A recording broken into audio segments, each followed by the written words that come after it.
Bonjour et bienvenue sur notre chaîne. Aujourd'hui dans cette vidéo, tu vas apprendre à donner la forme polaire des nombres complexes. Donc reste jusqu'à la fin de la vidéo parce que nous allons essayer d'expliquer ceci de la manière la plus simple possible.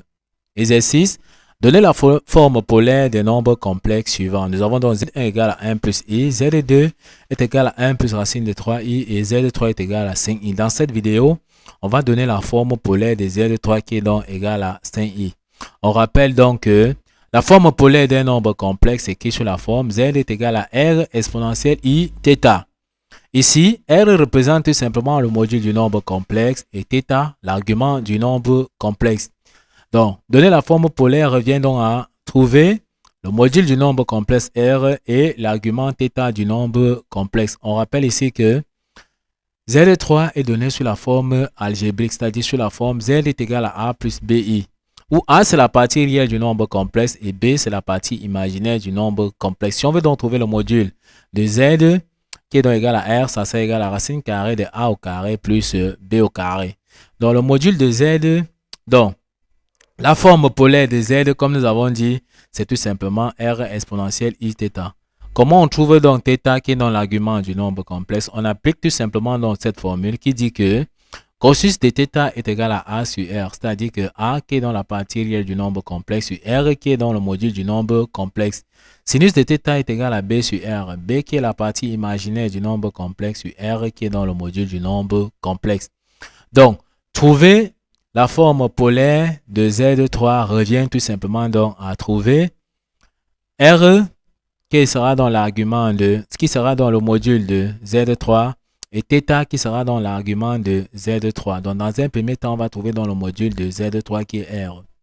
Dans la forme, on voit que z3 est sous la forme algébrique. Dans la partie réelle de z3 ici, on voit que la partie réelle a ici vaut tout simplement donc 0. Ça n'existe pas, d'accord? Donc, quand ça n'existe pas, ça veut dire que c'est 0. Donc, on va ici dire que a, donc a qui est la partie réelle de z3 ici vaut 0 et b qui est la partie imaginaire du nombre complexe. Donc, b c'est le nombre qui est collé près de i.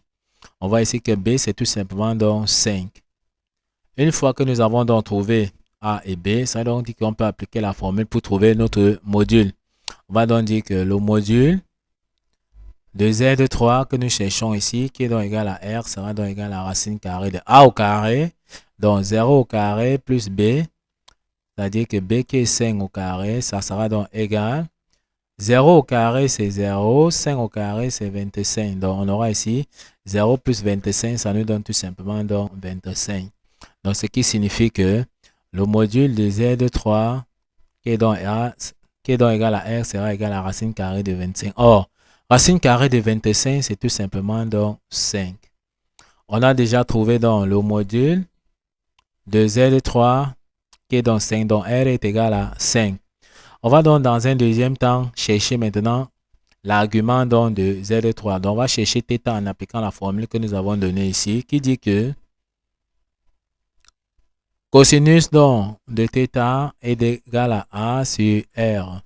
A c'est la partie réelle de notre nombre complexe qui est donc 0. R c'est le module de notre nombre complexe qui est donc 5. Donc en remplaçant, on aura donc 0 sur 5 qui est donc égal à 0. Donc le cosinus de θ est tout simplement donc égal à 0.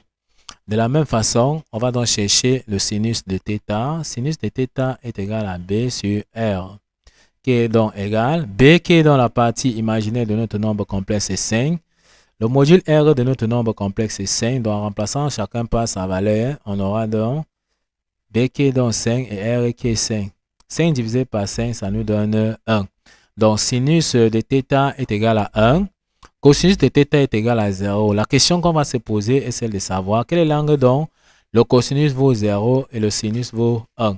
Pour le savoir, on va donc esquisser rapidement au brouillon notre cercle trigonométrique. On va donc tracer l'axe des cosinus et l'axe des sinus. On comprend que l'angle que nous cherchons ici, c'est tout simplement donc l'angle qui se trouve donc ici, c'est-à-dire pi sur 2, qui est dans l'angle de 90 degrés. Or, en projectant tout simplement dans ce point-ci sur l'axe des cosinus, ça nous donne 0. Et lorsqu'on projette ce point-ci sur l'axe des sinus, ça nous donne tout simplement donc 1. on comprend que l'angle dont le cosinus vaut 0 et le sinus vaut 1, c'est tout simplement donc pi sur 2 qui est donc 90 degrés. Donc nous avons à trouver l'argument de notre nombre complexe θ qui est donc égal à pi sur 2. Comme nous avons déjà trouvé l'argument θ qui est pi sur 2, nous avons déjà le module R de notre nombre complexe qui est 5. Ça veut donc dire qu'on peut écrire la forme polaire de notre nombre complexe qui s'écrit sous la forme z est égal à R exponentielle I θ. Il suffit de remplacer donc R et θ par leur valeur. On peut donc dire que Z3 est donc égal à R qui est donc 5 exponentielle I θ. θ qui est donc pi sur 2. On peut donc tout simplement encadrer notre résultat. Donc voici la forme polaire de Z3.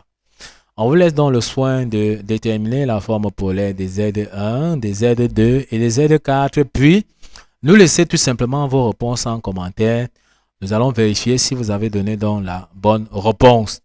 Ok, nous sommes donc arrivés au terme de cette vidéo. Ne manquez pas de vous abonner à la chaîne, de liker la vidéo, de partager la vidéo aux proches et amis et d'activer donc la cloche de notification pour ne plus manquer nos prochaines vidéos. Sur ce, à bientôt.